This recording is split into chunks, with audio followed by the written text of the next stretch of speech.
एक बहुत गरीब और बेरोजगार लड़के अभिनव की शादी एक दिमाग हिला देने वाली वजह से शहर के करोड़पति की इकलौती बेटी अनन्या के साथ जबरन करवा दी गई थी। अभिनव अनन्या के घर जमाई बनकर रहता था और अपनी पत्नी अनन्या के अलावा सास, साले और नौकर की भी गालियां सुनता था। झोला लेकर निकले राशन पानी लेके अभिनव नाम के उस गरीब को आखिर क्यों लेने आई काले रंग की करोड़ों की कारें? क्या है उसकी असली सच्चाई? कौन है अभिनव? क्या था उसका राज जिसे जानकर आपके भी रोंगटे खड़े हो जाएंगे? जानने के लिए अभी डाउनलोड कीजिए पॉकेट FM और सुनिए द रिटर्न ऑफ टाइगर बिल्कुल फ्री। अरे ओ घर जमाई, जल्दी बाहर निकलना, बाथरूम साफ करके बाजार जाना है राशन लाने। अभिनव को पता था कि ये नौकर घर का पुराना नौकर है जिसकी इज्जत घर में अभिनव से कई गुना ज्यादा है। जी रघुया।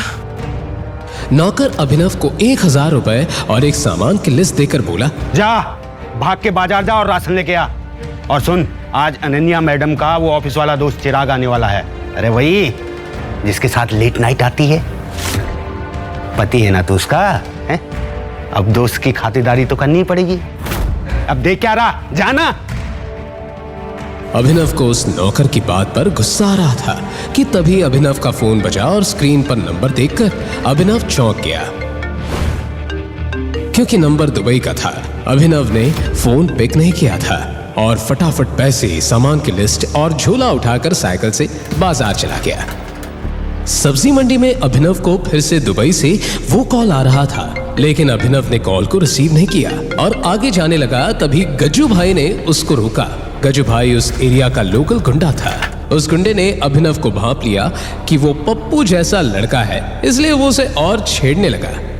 क्या बे सूरदास, मुझसे टकराने की हिम्मत कैसे हुई भी तेरी?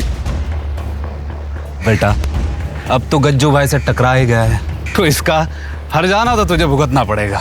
अभिनव उसे इग्नोर करके आगे बढ़ने लगा कि तभी गज्जू भाई ने उसे मारकर गिरा दिया।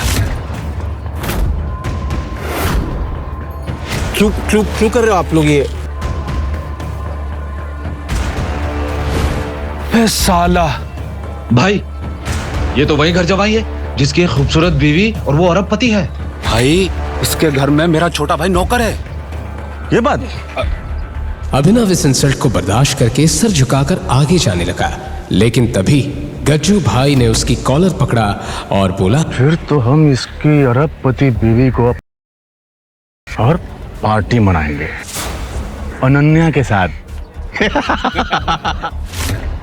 ये सुनकर सभी गुंडे ठहाके मारकर हंसने लगे कि तभी अभिनव का फोन फिर बजा। क्या बे, तेरी डार्लिंग का फोन है क्या?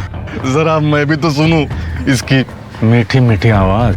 आप लोगों को मुझे जो बोलना है बोल लो, बट ये फोन मत उठाना। ऐसा बोलते ही गज्जू भाई ने जरा भी देर नहीं की। हेलो अनन्या बेबी, बोलो।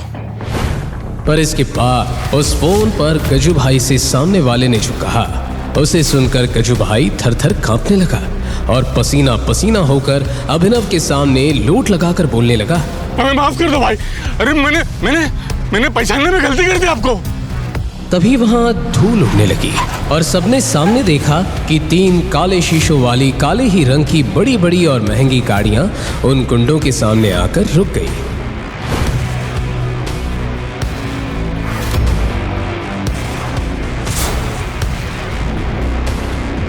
बोला था ना फोन मत उठाओ, उनको लोकेशन मालूम पड़ेगी मेरी। बाइक चालू कर, बाइक चालू कर। इतना कहते ही अभिनव उसमें से एक गुंडे के साथ बाइक से निकल गया। आसपास के लोग खड़े होकर यही सोच रहे थे, क्यों फोन उठाते ही आई ब्लैक कार्स। राशन किधर है? एक छोटा सा काम कहा था तुझसे, वो भी नहीं हुआ। सीरियसली अभिनव, बाजार से तुम सब्जी भी नहीं ला पाए। यू नो व्हाट, जाओ मेरे कमरे में जाके जाले साफ करो। तुम्हारे नाजुक हाथ उसी के लिए बने। यूजलेस। अनन्या अभिनव से जल्द छुटकारा पाना चाहती थी और उसे सबके सामने जलील करके वो खुद चाहती थी कि अभिनव ही उसकी जिंदगी से चला जाए कि तभी अनन्या को उसकी फ्रेंड का कॉल आया। हाँ काजल। हे अनन्या, तुम खंडाला अकरम सर की पार्टी में आ रही हो ना? वहाँ पे हमारे कॉलेज के सारे फ्रेंड्स आ रहे हैं। नहीं यार, मेरा मूड नहीं है, I am not coming. Ananya, mafia king Akram sir का इनविटेशन है, ना कहने का तो सवाल ही नहीं उठता। तुझे आना ही है और हम सब अपने अपने हस्बैंड के साथ आ रहे हैं। और तुझे ना अपने उस घर जमाई को भी साथ लाना है। तुझे उससे छुटकारा पाने का मौका मिल जाएगा। क्यों?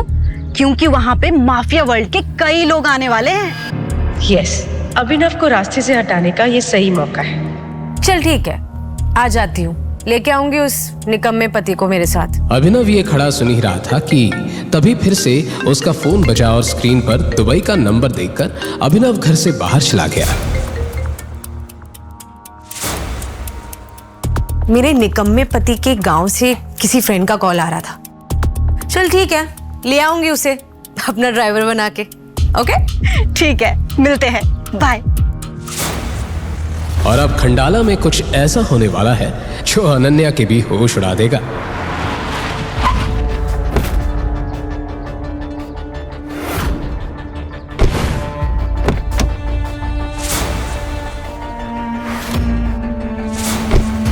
अगले दिन अनन्या अभिनव को लेकर कार से खंडाला आ गई कि तभी होटल को देखकर अभिनव की आंखें फटी की फटी रह गई। तुम्हारे पूरे खानदान में शायद तुम इकलौते इंसान होंगे जिसे इतने बड़े होटल में कदम रखने का मौका मिल रहा है।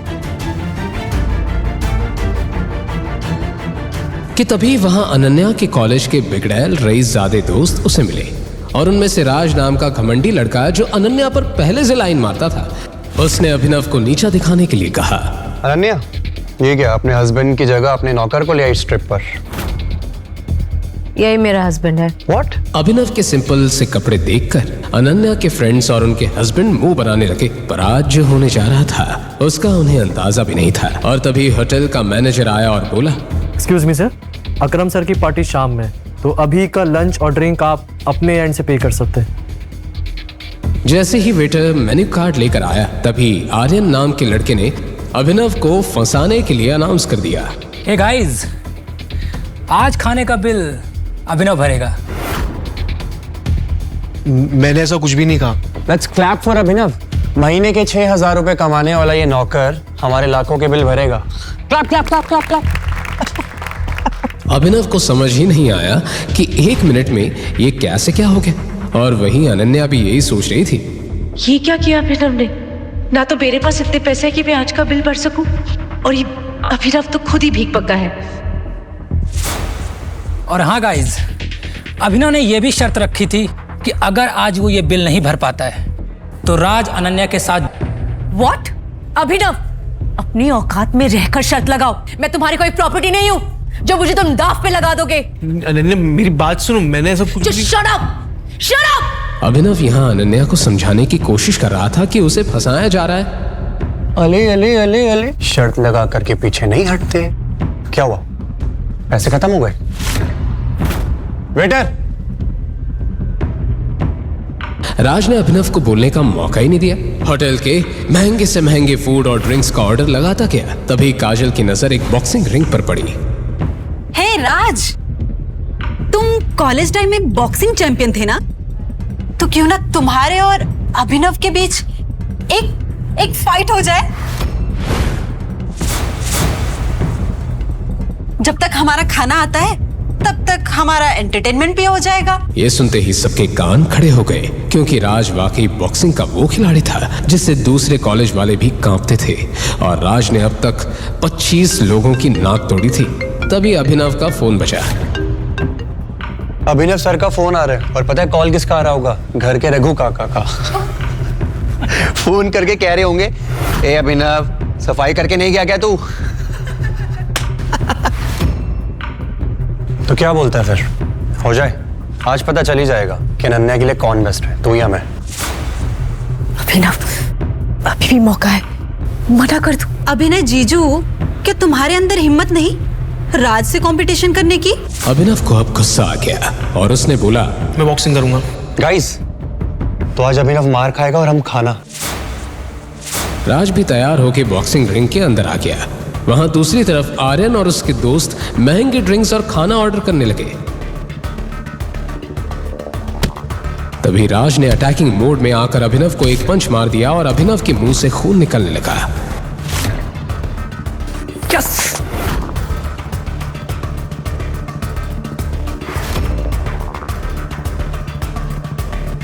इसके बाद लगातार राज अभिनव को पंच मारता रहा और उसे हाथ उठाने का मौका ही नहीं दिया। और सभी को यह लग रहा था कि अब तो अभिनव का काम तमाम हो जाएगा कि तभी अभिनव नीचे गिर गया। बस करो अभिनव, हार मान जाओ और बाहर आओ अभी। अनन्या के इतने कहते ही बॉक्सिंग रिंग के बाहर रखा अभिनव का फोन बजने लगा। अनन्या उसका फोन ना देख ले, इस जल्दी में अभिनव उठा और जैसे राज उस पर अटैक करने ही जा रहा था कि तभी अभिनव ने राज को एक इतना जोर का पंच मारा कि राज वहीं बेसुध होकर गिर पड़ा और अनन्या की नजर अभिनव के फोन से हटकर नीचे पड़े राज पर गई। बॉक्सिंग चैंपियन राज को अभिनव ने एक ही झटके में गिरा दिया। ऐसा पंच तो कोई प्रोफेशनल खिलाड़ी ही मार सकता है। ये अभिनव जरूर कुछ छिपा रहा है। तभी अभिनव बाहर आया और अपने फोन को उठाकर उसने रख लिया। कोई बात नहीं राज, अगर उसने तुझे यहाँ हरा दिया तो टेंशन मत ले। हमने बिल इतना ज्यादा बढ़वा दिया कि उसकी 7 जन्म भी ये बिल पे नहीं कर पाएगी। सर ये रहा आपका बिल 5,40,000। क्या? कोई बात नहीं, हमारे अभिनव साहब है ना, वो सबका बिल देंगे। पर तभी अभिनव को देखकर वो वेटर थोड़ा कंफ्यूज हो गया। उसके कपड़ों से उसने उसे तुरंत जज कर लिया था। सर रिसेप्शन में आइए प्लीज। ध्यान रखना कहीं ये भाग ना जाए। अब सबकी नजरें उस वेटर पर थी। अनन्या घबराहट में पसीना पसीना हो रही थी कि आज राज न जाने उसके साथ क्या करेगा।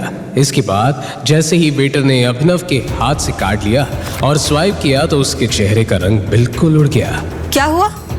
अभिनव के कार्ड में बिल्कुल भी पैसे नहीं है क्या? इसके कार्ड में पैसे नहीं है तो बता दो ना, इसकी इज्जत की चिंता मत करो। यहाँ अनन्या के चेहरे पर रंग उड़ता जा रहा था क्योंकि अभिनव ने पैसे नहीं दिए तो राज आज अपनी सारी भड़ास उस पर निकाल लेगा। आखिर बात क्या है? क्या इनके पास बिल्कुल ही पैसे नहीं है? इससे पहले कि वेटर कुछ कह पाता, अचानक होटल के मेन डोर पर कुछ Z+ सिक्योरिटी गार्ड्स आ गए और सबका ध्यान उस तरफ चला गया। लगता है कोई सेलिब्रिटी आ गया। ओह माय गॉड, ये तो मिस्टर दिग्पाल है, अकरम सर के भी बॉस। जानते हो, इनसे मिलने के लिए सालों इंतजार करना पड़ता है।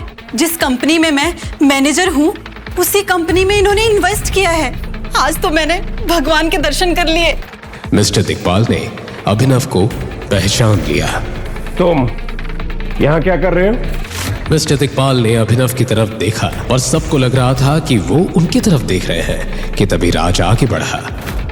अभिनव ने मिस्टर दिग्पाल को इग्नोर किया और मेन गेट की ओर चल दिया कि तभी मिस्टर दिग्पाल ने होटल के मैनेजर से कहा, मैनेजर, इसका और सबका बिल मेरे अकाउंट में ट्रांसफर कर देना। ये कहकर मिस्टर दिग्पाल अपने रूम में चले गए। 1 मिनट में इतना सब हो गया कि किसी को कुछ समझ नहीं आया। ये मिस्टर दिग्पाल ने पी रखी है क्या? शायद ये अभिनव को कुछ और समझ बैठे। अभिनव, पैसे तो मिस्टर दिग्पाल ने दिए ना, तो शर्त तो मैं जीता। तू कहाँ जा रहा है? और इस हिसाब से तो अनन्या मेरी हुई। और आज रात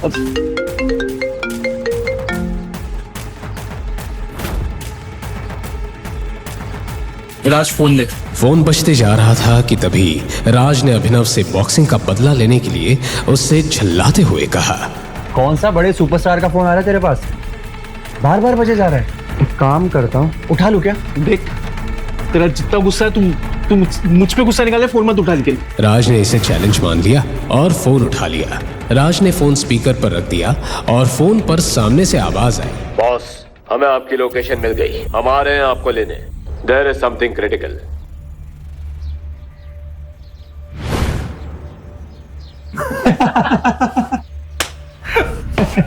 हमें किसी रिक्शे वाले, किसी कैब वाले का फोन था और वो अपने आप को कॉन्वॉय समझ रहा है। अनन्या को भी ये देखते हुए मजा आ रहा था, पर तभी हुआ ऐसा कुछ कि सभी की बोलती बंद हो गई।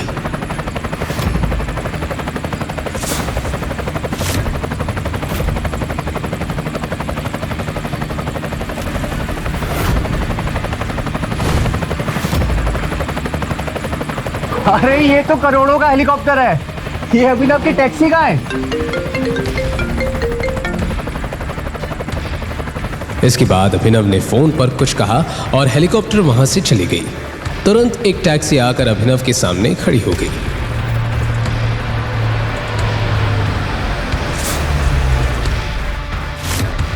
अबे खोदा पहाड़ और निकली चुईया। वही मैं कहूँ, इतने महंगे हेलीकॉप्टर में ये बैठेगा। देख टैक्सी आ गई इसकी। पर दुबई से बार बार आ रहे फोन और ये महंगी कार्स और हेलीकॉप्टर एक ऐसा राज खुलने वाले हैं जिसे जानकर आपके ही रोंगटे खड़े हो जाएंगे। अभिनव जल्दी से टैक्सी में बैठकर जाने लगा कि तभी राज और बाकी लोगों को अभिनव पर शक होता है। गाइस, वैसे किसी को पता है क्या कि वो अपनी बीवी को यहाँ खंडाला में छोड़ करके कहाँ और किससे मिलने के लिए गया है?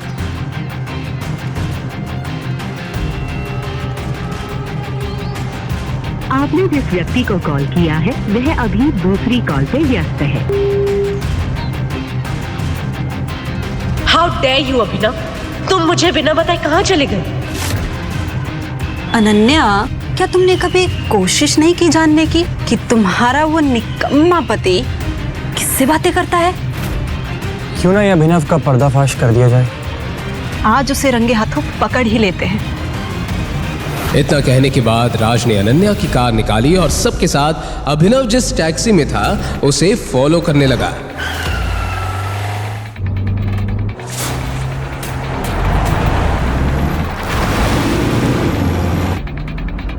राज, जल्दी चलाओ ना।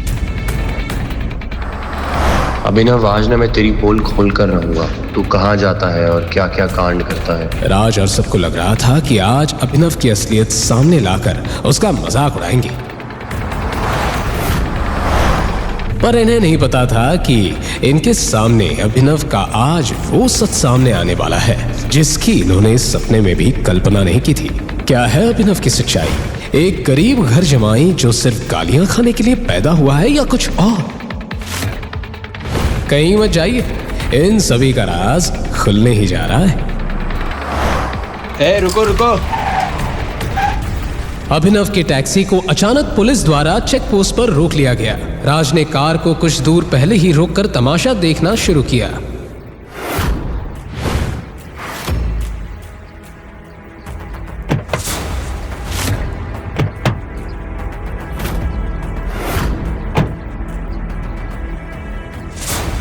पुलिस इंस्पेक्टर अभिनव को बाहर उतारकर चेक करने लगा।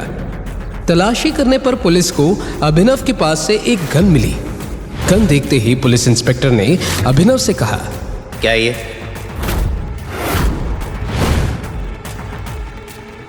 गन कहाँ से आई तुम्हारे पास? लाइसेंस कहाँ है इसका? ये अभिनव के पास गन कैसे आ सकती है? अरे जो इंसान नौकरों से गालियां खाता हो, 500 रुपए उधार लेके अपनी खटारा मोटर में पेट्रोल भराता हो, उसके पास गन कैसे आ सकती है? शायद मैं अभिनव की सच्चाई जान ही नहीं पाई। गाइस, ये अभिनव तो क्रिमिनल निकला। अब आज देखो कैसे पुलिस वाले ने इसको मार मार करके सच निकलवाएंगे। मैं अपना मुंह सिर्फ कमिश्नर के सामने खोलता हूँ। अच्छा गाइस देखो, इसको पुलिस कमिश्नर चाहिए। सुन बे, ज्यादा स्मार्ट बनने की कोशिश मत कर, वरना यही उल्टा लटका के ऐसा मारूंगा ना, सारी औकात बाहर निकल आएगी। जो घर के नौकरों से भी डांटा जाता था, उसने आज पुलिस वाले का हाथ पकड़ लिया था। हाथ छोड़, मैं तो ऐसा तोड़ूंगा ना तुझे लाठी से।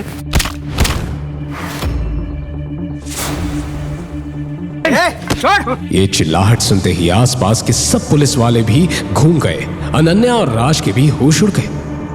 अरे कोई कमिश्नर साहब को बुलाओ, ये आदमी पागल हो गया है। इतना हंगामा मचा कि तभी वहां सबको एक पुलिस सायरन सुनाई दी।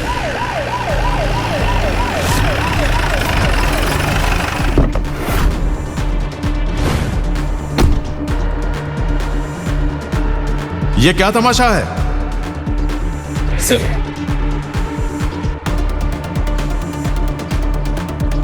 इन पर क्यों हाथ उठाया?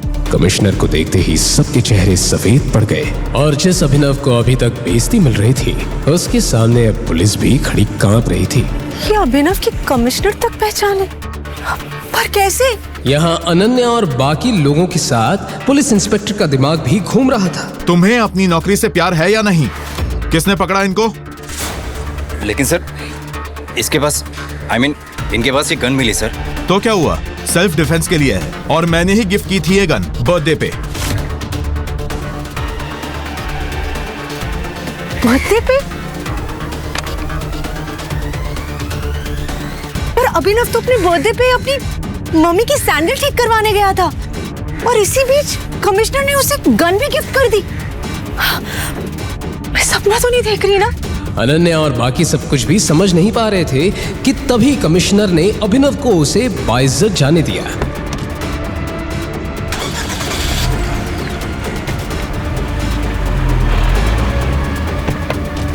पर जैसे ही राज अभिनव का पीछा करने के लिए कार में जाने लगा, तभी पुलिस इंस्पेक्टर ने उसे रोक दिया। कहाँ जा रहे हो इतने जल्दी? ये लड़कियां कौन है? चलो बाहर निकलो। सर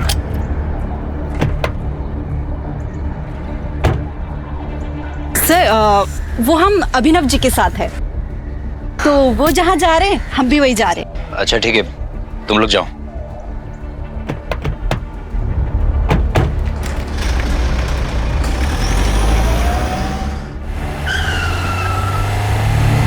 वो अभिनव की टैक्सी का पीछा करते रहे। टैक्सी एक बहुत बड़े ही खंडर से होते हुए सड़क को क्रॉस कर ही रही थी कि तभी उसी खंडर की गलियों में से अचानक वो ब्लैक कार्स अभिनव के टैक्सी के आगे आ गई और अभिनव की टैक्सी के आगे पीछे चलने लगी।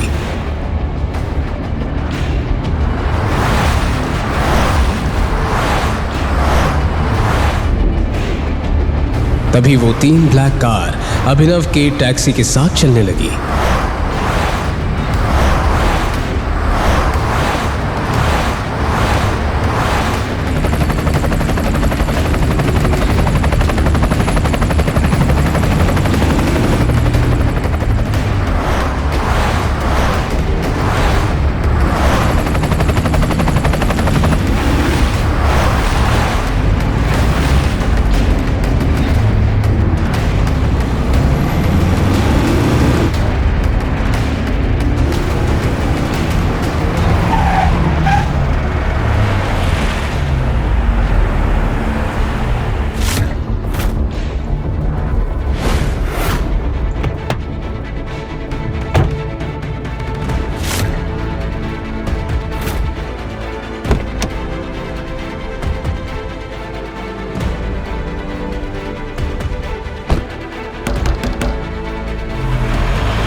Oh my God! क्या है अभिनव का दुबई से कनेक्शन और क्यों आ रहा था अभिनव को दुबई से कॉल? गरीब डिलीवरी बॉय अभिनव की बरसों पुरानी गर्लफ्रेंड ने उसे एक रईसजादे के लिए छोड़ दिया। फिर क्या था? प्यार में हारा अभिनव बेचारा दारू पीकर चढ़ गया जमीन से 50 फीट ऊपर बिल्डिंग के टेरेस पर। मैं ये दुनिया छोड़ के जा रहा हूँ। मुझे तो तुम्हारे धोखे नहीं मार दिया। तुम खुश रहना उस रईसजादे के साथ। मैं चला। वो मजनू तो जान देने को तैयार था, मगर किस्मत को कुछ और ही मंजूर था। अचानक अभिनव नीचे गिर गया, मगर वो गिरा भी तो कहां?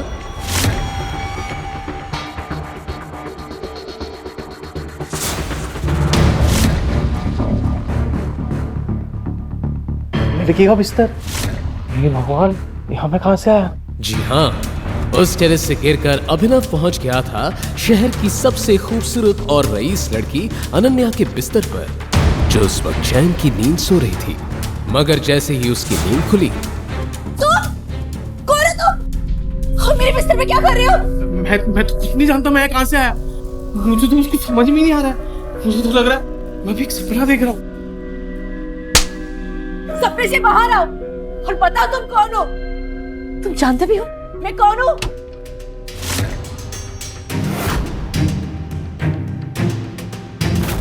ओह माय गॉड, ये सब क्या चल रहा है बहना? ये भिखारी तुम्हारे बेडरूम में क्या कर रहा है?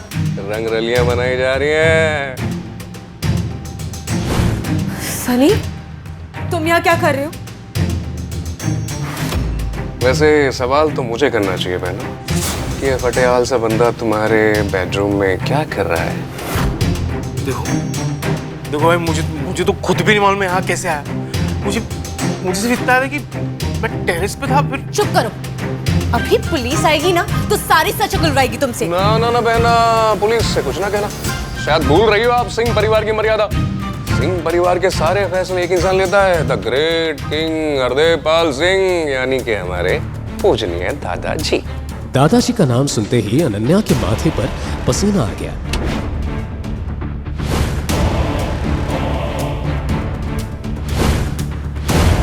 अनन्या,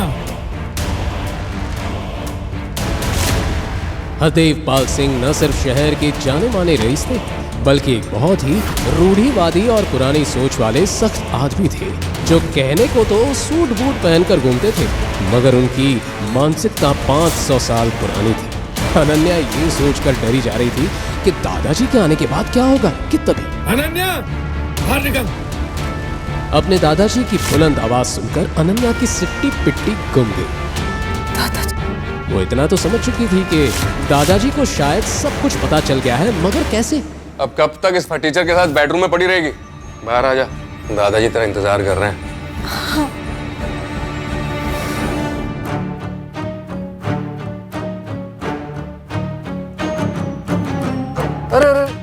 अरे आप कहाँ जा रहे हैं भैया? सुनो, बड़े बुजुर्ग सच ही कहते हैं कि दारू सेहत के लिए हानिकारक होती है। अब देख, तेरी दारू आज तुझे कहाँ ले आई? और मेरी बहन को मेरे दादाजी के गुस्से से कौन बचाएगा? और तू साले डिलीवरी बॉय, तेरी तो ऐसी की तैसी हो गई।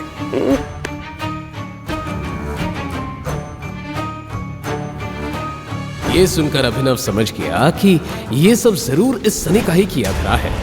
टेरेस से नीचे गिरकर शायद अभिनव बेहोश हो गया होगा और उसी बेहोशी की हालत में सनी ही उसे यहाँ ले आया होगा। मगर अब अभिनव के दिमाग में कुछ और ही सवाल चल रहे थे। भाई एक बहन के साथ ऐसा कैसे कर सकता है? सनी अनन्या का सगा भाई है भी कि नहीं?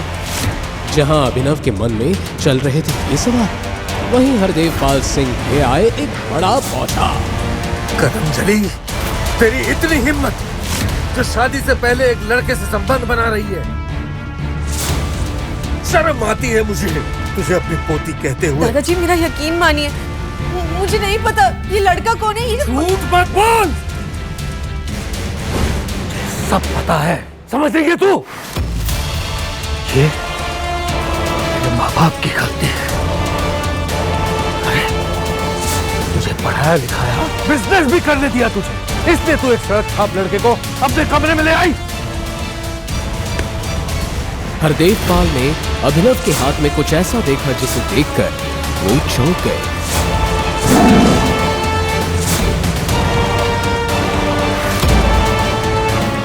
आपको शर्म आनी चाहिए, एक दादा होकर अपनी पोती पे हाथ उठा रहे हो, उसको इतना घिनौना इल्जाम लगा रहे हो। अकल ठिकाने है कि नहीं आपका? अचानक पूरे कमरे में सन्नाटा छा गया। आज तक किसी ने भी हरदेव पाल से ऐसे बात नहीं की थी, और यहाँ एक मामूली सा डिलीवरी बॉय शहर के जाने माने रईस से जुबान लड़ा रहा है। साले तेरी इतनी हिम्मत, मेरे दादा से जुबान लड़ाता है? गोलियों से भून डालूंगा तुझे। सनी, छोड़ दे इसे। सनी को समझ नहीं आया कि उसके दादाजी ऐसा क्यों कह रहे हैं, पर उसके पास अपने दादाजी की बात मानने के अलावा और कोई ऑप्शन नहीं था। हरदेव पाल ने अभिनव को ऊपर से नीचे तक देखा और फिर अनन्या को देखते हुए बोला, अनन्या, इस लड़के का नाम जो भी हो, लेकिन तुझे इस लड़के से शादी करनी होगी।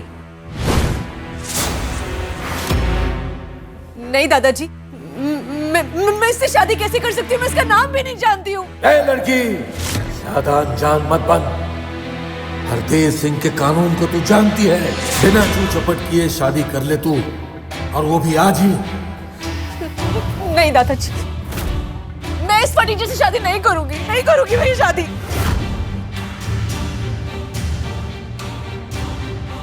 तो ठीक है सनी, अपनी बहन को फार्म हाउस ले जाओ, जिंदा गाड़ दो उसे। ये सुनकर अनन्या सिहर उठी वो जानती थी कि जो हरदेव कह रहा है वो करवा भी सकता है, क्योंकि इससे पहले भी सिंह खानदान में जिस किसी ने भी हरदेव पाल सिंह के कानून की खिलाफत की, उसका यही अंजाम हुआ है। अनन्या भी अब अपने दादा के सामने लाचार हो गई थी। वहीं अभिनव जानता था कि अगर उसने अनन्या से शादी नहीं की तो एक मासूम लड़की उसकी वजह से अपनी जान से हाथ धो बैठेगी।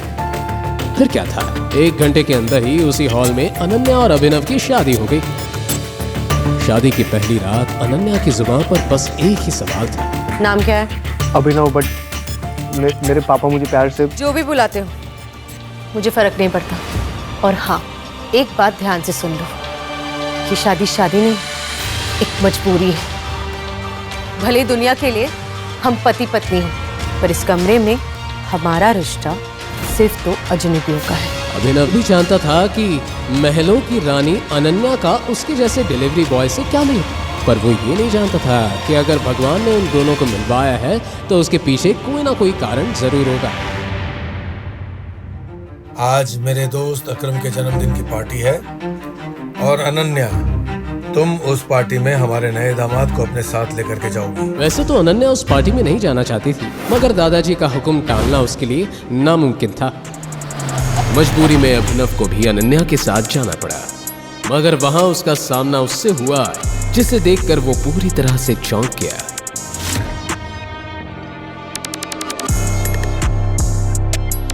तुम यहाँ?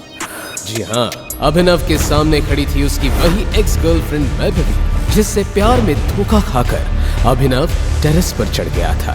कहने को तो वैभवी भी अभिनव की तरह कम पैसों वाली ही थी, मगर कुछ ही दिनों पहले शहर का जाना माना रईसज़ादा देवेन उसके प्यार में पागल हो गया और उसी के चलते वैभवी ने अभिनव को लात मार दी। देवेन ने जब अभिनव को वैभवी से बात करते देखा तो बोला, कौन है बेबी ये फटीचर? ओह, कहीं ये वही डिलीवरी बॉय तो नहीं जो तुम्हारे प्यार में टेरेस से कूद गया था? हाँ बेबी, ये वही देवदास की औलाद है। जरूर यहाँ डिलीवरी करने आया होगा, है ना? इतने में वहां सनी पहुंच गया, जो पहले से ही उस पार्टी में मौजूद था। क्या बात है जीजा जी, आप यहाँ पिज्जा डिलीवरी करना है?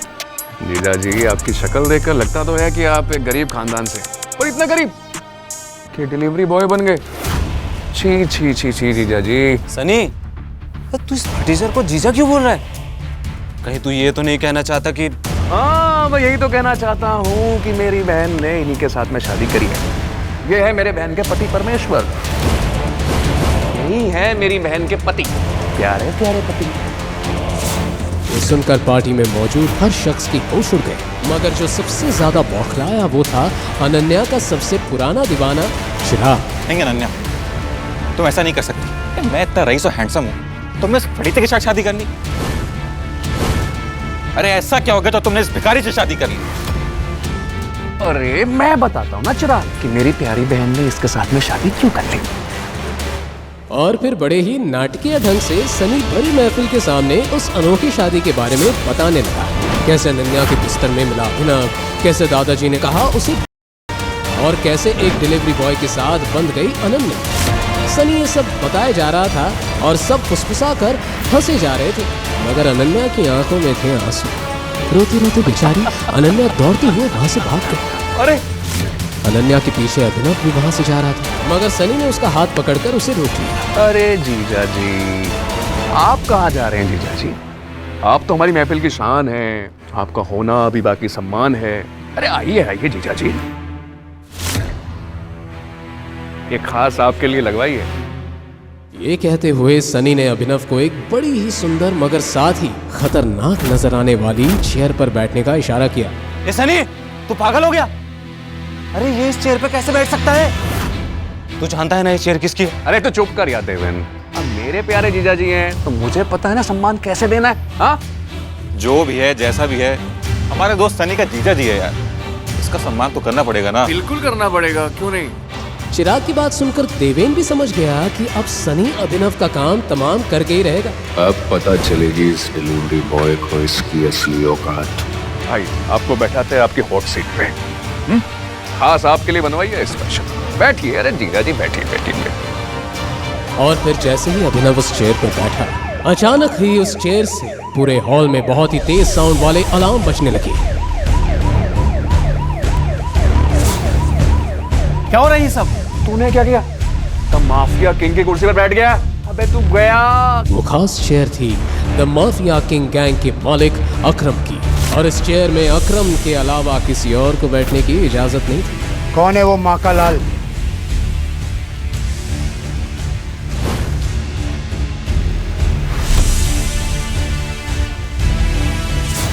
जिसने माफिया किंग की कुर्सी पर बैठने की हिमाकत की?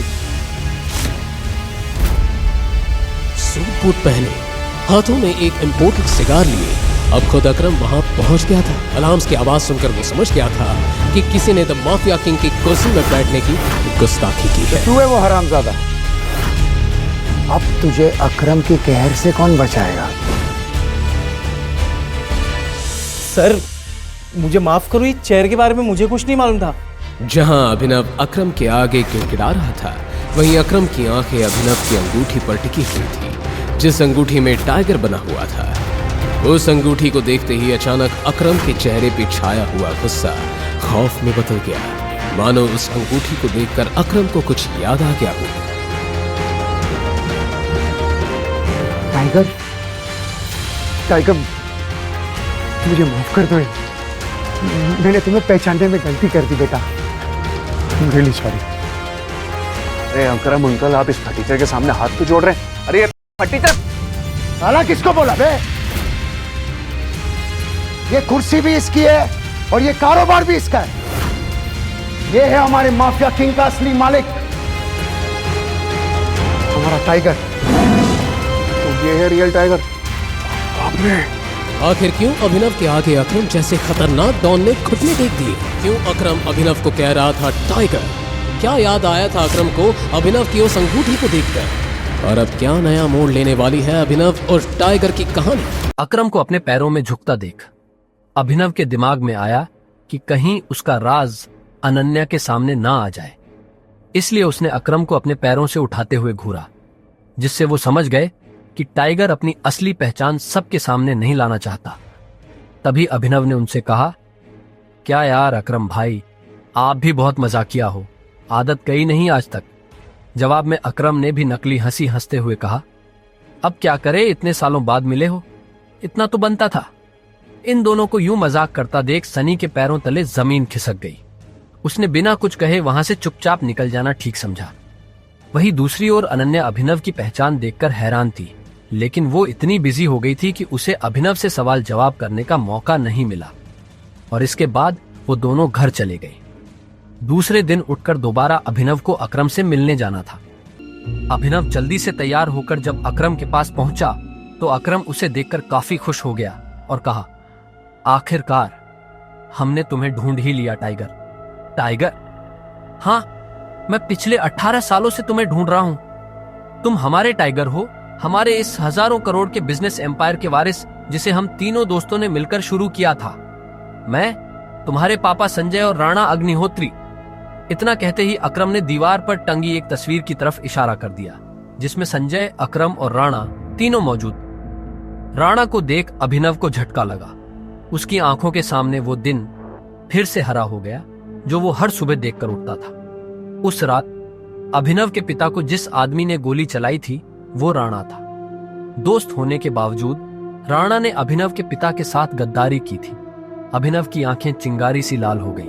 ये देख अकरम ने पूछा, क्या हुआ? तुम इतने गुस्से में क्यों हो? नहीं, मैं ठीक हूं। आपको मुझसे कुछ बात करनी थी ना? हाँ, मैं तुम्हें हमारी कंपनी द माफिया किंग के बारे में कुछ बताने वाला था।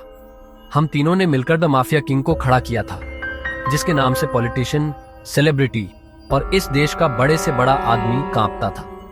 पर तुम्हारे पापा के जाने के बाद सब बिखर गया। इस बीच हमारे कुछ दुश्मन भी पैदा हो गए। उनमें से एक दुश्मन है दिग्पाल छिंगावत। वो सालों से तुम्हें ढूंढ रहा है। वो तुम्हें मारकर हमारा नामो निशान मिटा देना चाहता है। फिलहाल द माफिया किंग का सारा काम राणा का बेटा मोंटी संभाल रहा है, लेकिन अब से कंपनी के कुछ फैसले तुम्हारे हाथों में होंगे। अपने पिता के काम को अब तुम्हें ही आगे बढ़ाना है टाइगर। ये सुनते ही अभिनव हैरान हो गया। कल तक उसकी जेब में 100 रुपये भी नहीं थे, और आज अचानक वो हजारों करोड़ की कंपनी का मालिक हो गया था। इसके बाद अभिनव अपनी नौकरी पर गया और वहां उसके बॉस ने उसे खूब सुनाया, क्योंकि कल अभिनव काम पर नहीं आ पाया था, जिसके कारण उसके बॉस को बहुत नुकसान हुआ। बात यहां तक पहुंच चुकी थी कि उसके बॉस ने उसे नौकरी से निकाल दिया। इसके बाद अभिनव ने अपने बॉस से कहा, ठीक है, मैं जा रहा हूं, इस महीने जो मैंने काम किया उसकी सैलरी दे दीजिए। कल जो तेरी वजह से हमारा नुकसान हुआ, अगर मैं उसकी भरपाई तेरी सैलरी से भी करूं तो भी नहीं होगी। शुक्रमना मैं वो नहीं मांग रहा हूं, अब निकल यहां से। ये आप क्या बोल रहे हो? मैंने पूरे महीने काम किया है, एक दिन नहीं आया तो आपका 25,000 का नुकसान हो गया। मैं तब तक यहां से नहीं जाऊंगा जब तक मुझे मेरी सैलरी नहीं मिल जाती। हाँ, अच्छा रुक, अभी देता हूं तुझे तेरी सैलरी, उसके बॉस ने कहा और टेबल पर रखी घंटी बजा दी। अगले ही पल कमरे का दरवाजा खुला और 4 बाउंसर अंदर घुस आए। उठाकर पटक आओ, बाहर इसको। बॉस के मुंह से यह सुनते ही वो चारों ने अभिनव पर धावा बोल दिया, लेकिन इससे पहले उनमें से कोई अभिनव पर हमला कर पाता, अभिनव ने उन्हें पटकनी दे दी। देखते ही देखते बॉस के सारे आदमी ढेर हो गए थे। बॉस यह देख हैरान रह गया था। अभिनव अब सीधा बॉस के पास आया और बोला, चुपचाप मेरी सैलरी दे दो। बॉस ने घबराहट में अपने ड्रॉर में से चेक निकाला और उस पर अमाउंट भरकर कांपते हाथों से अभिनव को थमा दिया। अभिनव ने चेक देखा और ऑफिस से बाहर निकल गया। इधर अभिनव जब ऑफिस से बाहर पहुंचा तो उसे एक अनजान नंबर से कॉल आया। अभिनव ने कॉल उठाया और बोला, हेलो हेलो टाइगर, अकरम बोल रहा हूं। हाँ कहिए। टाइगर, मुझे तुम्हें किसी से मिलवाना है, वो हमारे माफिया वर्ल्ड का एक बहुत बड़ा नाम है और साथ ही तुम्हारे पापा और मेरा जिगरी यार बलराज। मैं चाहता हूं बलराज को पता चल जाए कि टाइगर लौट आया है, इसलिए शाम को डिनर के लिए होटल सफायर पहुंच जाना। मैं तुम्हें एड्रेस भेज रहा हूं। अकरम के मुंह से बलराज का नाम सुनते ही हैरान हो गया। उसने बलराज का नाम पहले भी सुना था। इस शहर में बलराज का नाम बच्चा बच्चा जानता था और हर आदमी उसके नाम से कांपता था। ऐसे में अभिनव को भी उससे मिलने में घबराहट हो रही थी। जिस बलराज से वो घबरा रहा था, असल में वो उसी का बॉस होने वाला था। आपको सच में लगता है कि मुझे बलराज जी से मिलना चाहिए? अभिनव ने अकरम से पूछा। वो अभी तक बलराज के नाम से कांप रहा था। अकरम भी उसकी घबराहट समझ गया था। ऐसे में उसने हंसते हुए कहा, बलराज जी नहीं, सिर्फ बलराज। तुम टाइगर हो यार, और जंगल के सारे जानवर टाइगर के नाम के आगे जी लगाते हैं, लेकिन टाइगर किसी के नाम के आगे जी नहीं लगाता। चलो मिलते हैं शाम को। इतना कहकर अकरम ने फोन रखा और अगले ही पल अभिनव को एड्रेस भेज दिया। शाम को अभिनव होटल सफायर जाने के लिए तैयार होने लगा था। उसने ग्रे कलर की शर्ट और ब्लैक कलर की पैंट्स पहनी थी। अभिनव के पास पहनने के लिए इससे अच्छा और कुछ नहीं था। उसने अपने घर से एक कैब ली और सीधा होटल सफायर पहुंच गया। जैसे उसने होटल को बाहर से देखा तो वो देखता ही रह गया। उसने आज तक इतने बड़े होटल को इतने पास से नहीं देखा था। अकरम ने अभिनव को अपने साथ अंदर आने का इशारा किया। अभिनव अकरम के पीछे चला जा रहा था। उसे महसूस हो रहा था कि बलराज भी अपने भारी भरकम पैरों के साथ अभिनव के पीछे आ रहा था। कुछ देर के बाद वो होटल के एक आलीशान से कमरे के बाहर आ चुके थे। इससे पहले कि वो अंदर जाते, एक चीफ सिक्योरिटी ऑफिसर उनके पास आया और बोला, welcome boss, can I get you something?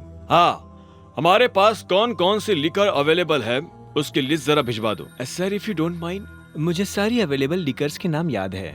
हमारे पास टकीला है जो 5 लाख की है, वोडका 8 लाख, विस्की 10 लाख और जिन 11 लाख। उस चीफ सिक्योरिटी ऑफिसर ने मुस्कुराते हुए कहा। सारी लिकर्स की कीमतें सुनकर अभिनव के होश उड़ गए। इतने में अकरम ने कहा, आज हमारे यहाँ बहुत खास मेहमान आए हैं, इसलिए जो सबसे महंगी है वो ले आओ और साथ में बाकी चीजें भी लेते आना। अंडरस्टूड सर, उस चीफ सिक्योरिटी ऑफिसर ने कहा और फिर वहां से निकल गया। इतने में अकरम ने बलराज से कहा, मैंने तुम्हें एक बहुत ही जरूरी खबर देने के लिए यहाँ बुलाया है। हमें संजय का बेटा टाइगर मिल गया है, लेकिन वो अभी अंडरकवर है, इसलिए मैं तुम्हें उससे बाहर नहीं मिलवा सकता था। अकरम के इतना कहते ही 2 चीफ सिक्योरिटी ऑफिसर अंदर आए और उन्होंने वाइन और बाकी चीजें टेबल पर रख दी। Anything else sir? Chief security officer ने पूछा। अकरम ने ना में सिर हिलाया और उन दोनों को जाने का इशारा कर दिया। दोनों चीफ सिक्योरिटी ऑफिसर वहां से निकल चुके थे।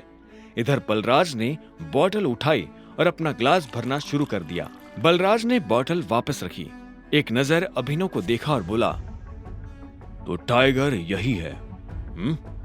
बलराज ने कहा और ग्लास अपने होठों से लगा लिया। वो ग्लास में से पैनी नजरों से अभिनव का चेहरा देख रहा था।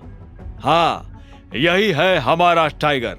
मैं चाहता था कि ये हमारी टीम के बड़े और भारी मेंबर्स से मिले। एक बार सबसे मिलने के बाद हमें जिस तरफ बढ़ना है उस तरफ टाइगर ही हमें लीड करेगा। सॉरी अकरम, लेकिन मुझे थोड़ी हंसी आ रही है। माफ करना दोस्त, पर सारी बातें तुम कर रहे हो। हमारा टाइगर गूंगा है क्या? तुम्हें टाइगर के बारे में इस तरह से बात नहीं करनी चाहिए, अकरम ने कहा। यह सुनते ही अभिनव को हंसी आ गई। उसने हंसते हुए एक पल के लिए बलराज को देखा और बोला, मुझे तुम्हारी बोल्डनेस अच्छी लगी। तुम बॉस होगे, लेकिन भूलो मत कि तुम किसके सामने बैठे हो।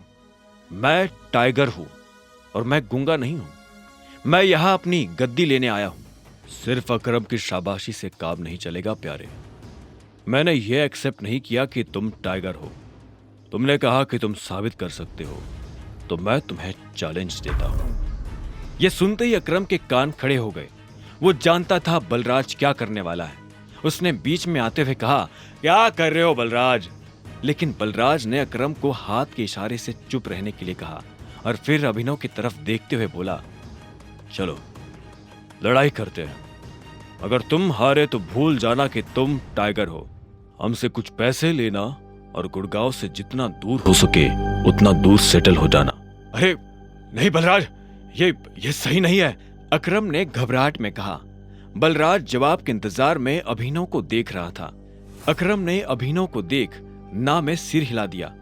अभिनव ने अकरम से नजर हटाई, बलराज को देखा, अपना ग्लास उठाया, एक सांस में सारी शराब गटकी और जोर से ग्लास टेबल पर पटक कर बोला, कब करनी है लड़ाई? यह सुनते ही बलराज के चेहरे पर मुस्कान आ गई। अकरम के होश उड़ गए थे। क्या? नहीं टाइगर, होल्ड होल्ड, तुम्हें कुछ भी साबित करने की जरूरत नहीं है, अकरम ने अभिनव से कहा। वो अभिनव को किसी तरह की परेशानी में नहीं डालना चाहता था।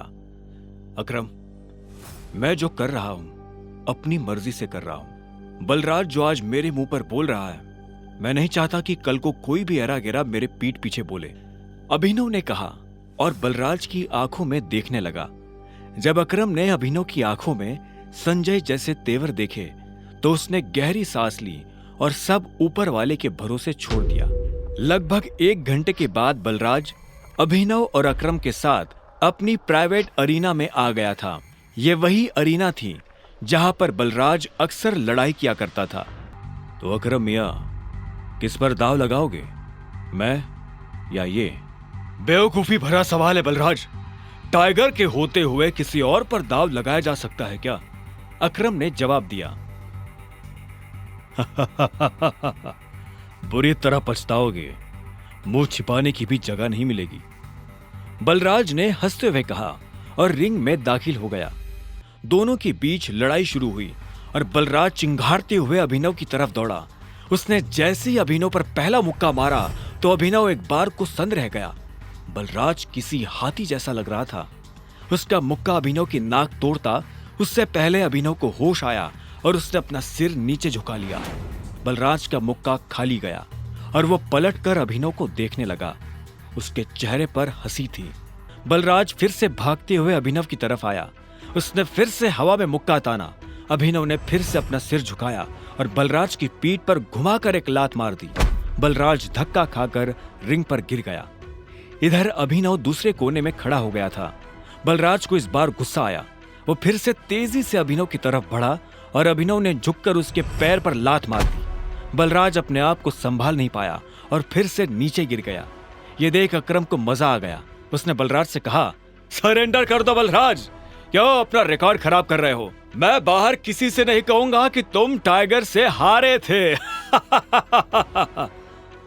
बलराज ने गुस्से में फर्श पर अपना हाथ मारा और झटके से खड़ा हो गया। इसके बाद उसने एक के बाद एक अभिनव पर मुक्के बरसाना शुरू कर दिए। अभिनव ने अपने आप को उसके मुक्कों से बचाया और आखिर में जैसे ही बलराज का मुक्का अभिनव के चेहरे पर पड़ने वाला था, अभिनव ने उसे रोका और बलराज के पेट में एक मुक्का मार दिया। बलराज दर्द के मारे नीचे झुका। इतने में अभिनव ने बलराज के पीछे आकर अपने दोनों हाथ उसकी कमर में कसे और उसे हवा में उठा दिया। ये देख अकरम का मुंह खुला का खुला रह गया था। आखिर में अभिनव ने बलराज को एक पल के लिए हवा में थामा और फिर उल्टा पटक दिया। बलराज के मुंह से चीख निकल गई। ये कहां से सीखा? कहीं से नहीं, ये टाइगर को विरासत में मिला है, उसकी गद्दी के साथ, अभिनव ने कहा। इतने में अकरम ने उसके पास आकर अभिनव को गले से लगा लिया और बलराज को चिढ़ाते हुए बोला, tiger tiger tiger tiger. Balraj की कमर में मोच आई थी, पर उसने हंसते हुए अभिनव से कहा, चलो शराब पीते हैं, आज की पार्टी मेरी तरफ से। इस बात पर अकरम ने कहा, ऐसे नहीं, ऐसे पूछो कि टाइगर, क्या आप मेरे साथ शराब पीना पसंद करेंगे? क्या आप मेरे साथ शराब पीना पसंद करेंगे मेरे टाइगर? बलराज ने कहा और अभिनव के सामने नीचे झुक गया। अभिनव ने मुस्कुराते हुए बलराज को उसके कंधे से पकड़कर ऊपर उठाया और बोला, क्यों नहीं। ठीक इसी वक्त अभिनव का फोन बज उठा। उसने देखा अनन्या का फोन था। हाँ अनन्या, मेरे मम्मी पापा वापस आ गए हैं। जो कुछ भी हुआ उसके बारे में उन्हें पता चल चुका है। वो तुमसे मिलना चाहते हैं। तुम अभी के अभी मेरे दादाजी वाले घर आओ। अभिनव ने फोन जेब में डाला। इतने में अकरम उसके पास आया और बोला, क्या हुआ, सब ठीक है? हाँ अकरम, सॉरी बलराज, लेकिन मैं तुम्हारे साथ नहीं आ पाऊंगा। मुझे अभी अपने ससुराल जाना पड़ेगा। मेरे सास ससुर आए हुए हैं। ससुराल? तुमने शादी कब की? बलराज ने चौंकते हुए कहा। लंबी कहानी है, फिर कभी बताऊंगा, अभिनव ने जवाब दिया। बलराज ने आगे कहा, वैसे अकरम, हमें मोंटी को बुलाकर बता देना चाहिए कि नहीं, अभी नहीं। जब तक चीजें साफ नहीं हो जाती तब तक किसी को भी भनक नहीं लगनी चाहिए कि टाइगर लौट आया है। मोंटी जो कर रहा है उसे करने दो, अकरम ने कहा। इतने में अभिनव ने कहा, चलो मैं निकलता हूं। अकरम, तुम्हें याद है ना, मुझे कल से एक नई नौकरी। हाँ, तुम कल ऑफिस आ जाओ, मैं अपने सेक्रेटरी को बोल दूंगा, तुम्हारा काम हो जाएगा। ये सुन अभिनव ने अकरम और बलराज से हाथ मिलाया और वो बाहर आ गया। उसने अपने जाने के लिए एक कैब बुक कर ली थी। जैसे ही वो कैब में बैठने वाला था कि इतने में अकरम भागते हुए उसकी तरफ बढ़ने लगा। अभिनव ने देखा उसके हाथ में कुछ था। इतने में अकरम पास आया और उसने एक छोटा सा बैग अभिनव को थमा दिया। इसमें क्या है? वही शराब जो हमने होटल में पी थी। अपने सास ससुर को पिलाना। उनकी पूछतों ने भी कभी इतनी महंगी शराब नहीं पी होगी। अकरम ने कहा और इस बात पर दोनों हंस पड़े। आखिर में अभिनव ने कहा, इन सब के लिए thanks, thank you so much. और तुम्हें भी वापिस आकर हमारी उम्मीदें जिंदा करने के लिए, अकरम ने कहा। अभिनव मुस्कुराया और वहां से निकल गया। गाड़ी अनन्या के घर के बाहर आकर रुकी। अभिनव नीचे उतरा और गहरी सांसें लेते हुए घर के अंदर पहुंच गया। उसने देखा कि अनन्या के माता पिता यानी शर्मिला और राजीव सोफे पर बैठे हुए थे। वो उन्हें देखते ही पहचान गया था। वो दोनों भी अभिनव को अंदर आते हुए देख रहे थे। अभिनव जितने अच्छे से मुस्कुरा सकता था वो उतने अच्छे से मुस्कुरा रहा था। नमस्ते मम्मी जी। नमस्ते पापा जी, ये मैं आपके लिए लाया था, अभिनव ने हिचकिचाते हुए कहा और बोतल उन दोनों की तरफ बढ़ा दी। शर्मिला ने अभिनव को देखते ही अपना मुंह फेर लिया था, लेकिन राजीव की नजर जैसे ही बोतल पर पड़ी तो उसने तुरंत अभिनव के हाथ से बोतल ले ली। क्या बात है, ये तो काफी महंगी लग रही है। माय गॉड, क्या खुशबू है, देखो, राजीव ने कहा और बोतल शर्मिला की तरफ बढ़ा दी। शर्मिला ने उसे झटके से दूर किया और बोली, क्या तुम भी? मुझे तो लगता है कि ये कहीं से बोतल चोरी करके लाया होगा। तुम्हें लगता है कि इसके जैसा आदमी इतनी महंगी शराब अफोर्ड कर पाएगा? जो कुछ भी हुआ है उसके बारे में हमें सब कुछ पता है। अनन्या को भी नहीं पता ये सब कैसे हुआ, और मुझे भी लगता है कि ये कोई बहुत बड़ी गड़बड़ हुई है। पर जो भी हो, अब तुम्हारा और अनन्या का जो रिश्ता है उसे बदला नहीं जा सकता। अभिनव ने हाँ में सिर हिला दिया। वैसे भी जो कुछ हुआ उसका उसे मलाल नहीं था। अगर वो अनन्या से नहीं मिलता तो वो अकरम से कभी नहीं मिल पाता। साथ ही वो बाहर की दुनिया में अनन्या का नाम भी खराब नहीं होने देना चाहता था। ऐसे में वो भी नहीं चाहता था कि ये शादी टूटे। राजीव ने आगे पूछा, तो तुम काम क्या करते हो? मैं डिलीवरी बॉय का काम करता था, लेकिन मुझे आज नौकरी से निकाल दिया गया है। अभिनव ने कहा। उसके ये शब्द किसी बम की तरह उन दोनों पर गिरे। इससे पहले कि शर्मिला कुछ कहती, राजीव ने कहा, कोई बात नहीं, लेकिन तुम्हें जल्द से जल्द कोई नई नौकरी ढूंढनी होगी। अब तुम जा सकते हो, राजीव ने शांति से कहा। अभिनव उठा और बाहर निकलने लगा। इतने में शर्मिला के गुस्से में और एक उबाल आया और वो अभिनव के पीठ पीछे बोली, देखो कैसा ढीठ है, ओवर कॉन्फिडेंस देख रहे हो इसका? जेब में 10 रुपया नहीं है पर चल ऐसे रहा है जैसे किसी जंगल का टाइगर हो। भाड़ में जाए ऐसा कॉन्फिडेंस। और तुम, नौकरी का मतलब ये नहीं कि कल को तुम पार्किंग लॉट में बैठकर लोगों की गाड़ियों की रसीद काटो। मेरा मतलब है एक नौकरी जैसी नौकरी। अगर कल तक तुम्हें वो नौकरी मिल जाती है तो तुमने जो कहा है मैं उसके बारे में सोच सकती हूँ। शर्मिला से ये सुनते ही अभिनव के चेहरे पर एक बड़ी सी मुस्कान आ गई। शर्मिला को नहीं पता था कि अभिनव कौन है और उसके पीछे किसका हाथ है। उसने मुस्कुराते हुए हाँ में सिर हिलाया और घर के अंदर जाने लगा। रात बहुत हो चुकी थी और उसे पता था कि इस वक्त वो अपने घर नहीं जा सकता। उसने सोचा था कि वो अनन्या के कमरे में जाकर सो जाएगा। क्या है, रात हो गई है, मैं अपने घर नहीं जा सकता, मुझे सोने के लिए जगह चाहिए। तो क्या, तुमने मुझे यहां मम्मी पापा से मिलने के लिए बुलाया था ना, तो अब तुम जगह दो। तुम्हें क्या लगता है मैं तुम्हें फिर से अपने कमरे में आने दूंगी? तो और मैं कहाँ जाऊंगा, मुझे नहीं पता। अनन्या ने दरवाजा बंद किया और दूसरी तरफ से चिल्लाते हुए बोली, नौकरों की जगह मालिकों के कमरों में नहीं, घर के स्टोर रूम में होती है। यह सुनते ही अभिनव को बुरा लगा, पर वो कर भी क्या सकता था। उसने बस बंद दरवाजे को देखा और हताशा से अपना सिर हिलाने लगा। आगे की कहानी जानने के लिए देखें अगला एपिसोड सिर्फ पॉकेट एफएम के यूट्यूब चैनल पर, और द रिटर्न ऑफ टाइगर के सारे एपिसोड्स को सुनने के लिए डिस्क्रिप्शन में दी लिंक से डाउनलोड करें पॉकेट एफएम ऐप।